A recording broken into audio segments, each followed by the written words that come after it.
Agora a gente vai falar sobre um assunto que repercutiu muito desde que virou notícia ontem e que foi o lançamento do assistente de inteligência artificial chinês DeepSeek. O aplicativo chegou já a ultrapassar o rival americano, que é o ChatGPT, em número de downloads nos Estados Unidos. Quem explica melhor para a gente é o advogado Marcelo Frulani, especialista em Direito e Tecnologia da Informação.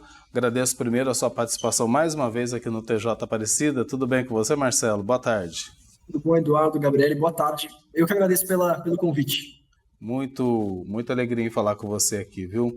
Eu queria perguntar para você primeiro quais são as principais novidades desse novo aplicativo chinês que chamou tanto a atenção do mundo nesta semana, Marcelo. Certo. Esse aplicativo ele foi muito baixado, né? Está no topo aí dos aplicativos mais baixados.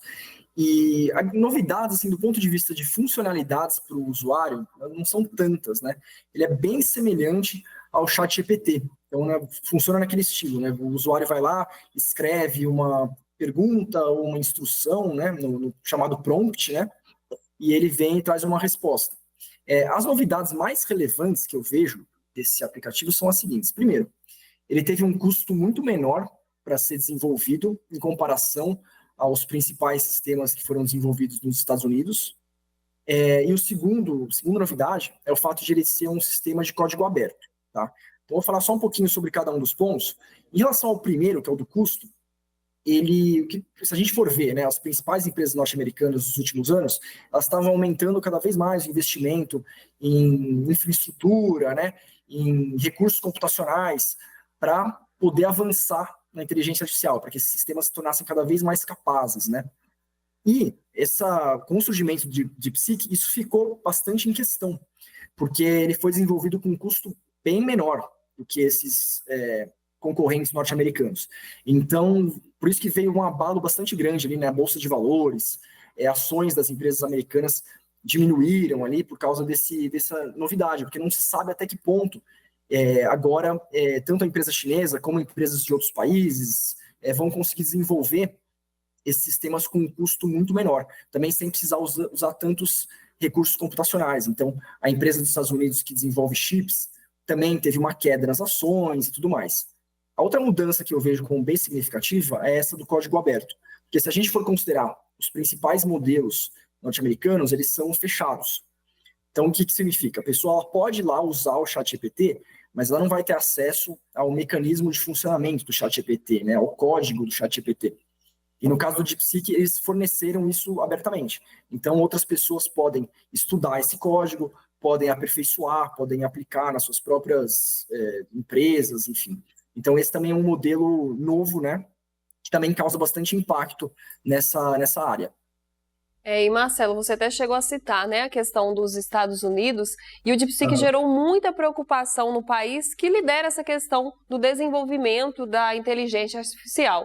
A possibilidade dos Estados Unidos perderem a liderança neste domínio para a China pode ter alguma consequência mais relevante para o mundo? Olha, eu acho que ainda é cedo para a gente dizer, né, que eles perderam ou que eles vão perder a liderança. Eu acho que é uma disputa muito ferrenha entre esses dois países, que já está se desenrolando há um tempo, né? Então, os Estados Unidos já vinham também impondo várias medidas protecionistas ali, para também impedir que a China, dificultar o acesso da China aos chips, né, de alta geração, até por isso que essa empresa chinesa teve que se virar um pouco ali com menos recursos. E esse foi, eu acho que, uma tendência, algo que foi estimulado justamente por causa desses bloqueios feitos pelos Estados Unidos. Então, assim, ainda acho cedo porque a tendência agora é que os Estados Unidos corram atrás e também tentem desenvolver esses sistemas utilizando um menor volume de recursos computacionais, diminuir os custos e tal. Então, acho que essa disputa ainda vai durar por bastante tempo. Tá? Não dá para a gente dizer ainda que eles perderam essa liderança. Eu acho que é uma disputa que tende a se acirrar pelos próximos tempos. Bem, Marcelo, o que a gente está vendo aí é uma evolução muito rápida com relação à inteligência artificial, né? Inclusive, o Vaticano publicou ontem uma nota alertando sobre o uso da inteligência artificial para quem é chamado a educar e transmitir a fé. É um documento dirigido a pais, professores, sacerdotes e bispos. Existe entre as grandes empresas ou mesmo entre os países algum limite para o desenvolvimento da inteligência artificial? O Papa Francisco mesmo na semana passada e nessa semana reafirmou sua preocupação com o uso. Sim. Eu vejo que uma questão muito importante mesmo, essa questão das limitações. A questão da regulamentação da inteligência artificial está sendo discutida em vários lugares. A União Europeia já aprovou um regulamento nesse sentido. O Brasil está discutindo, no ano passado, um projeto que é inspirado nesse da União Europeia. Ele foi aprovado no Senado, agora vai ser discutido na Câmara. Então é algo que está caminhando. Nos Estados Unidos teve uma tendência aí com a eleição do Donald Trump, talvez de retroceder um pouco nisso, de ter uma desregulamentação do setor. Então essa é uma preocupação. Mas, de fato, eu vejo isso como um problema central de estabelecer limitações, tanto para o que essas empresas podem fazer, como que elas também têm que mostrar transparência, né, durante o desenvolvimento desses sistemas, avaliar quais são os riscos. Tudo isso é muito importante, especialmente em relação ao ChatGPT, o DeepSeek, que a gente está conversando com mais detalhes agora, né?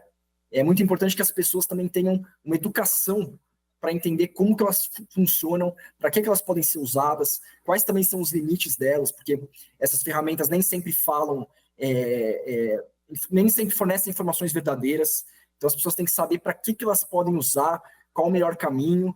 Então eu acho que essa questão dos limites é realmente muito importante e tem que ser discutido, e eu defendo essa regulamentação da inteligência artificial aqui no Brasil também. Isso aí. Obrigado, Marcelo, mais uma vez pela participação aqui na TV Aparecida, sempre muito bem-vindo. A gente vai voltar a falar outras vezes, né? Porque essa rápida evolução exige também que a gente coloque o nosso telespectador de casa a par de tudo que está acontecendo nesse mundo da tecnologia bastante acelerado. Obrigado, viu? Eu agradeço. Um abraço. Até mais. Marcelo. Valeu.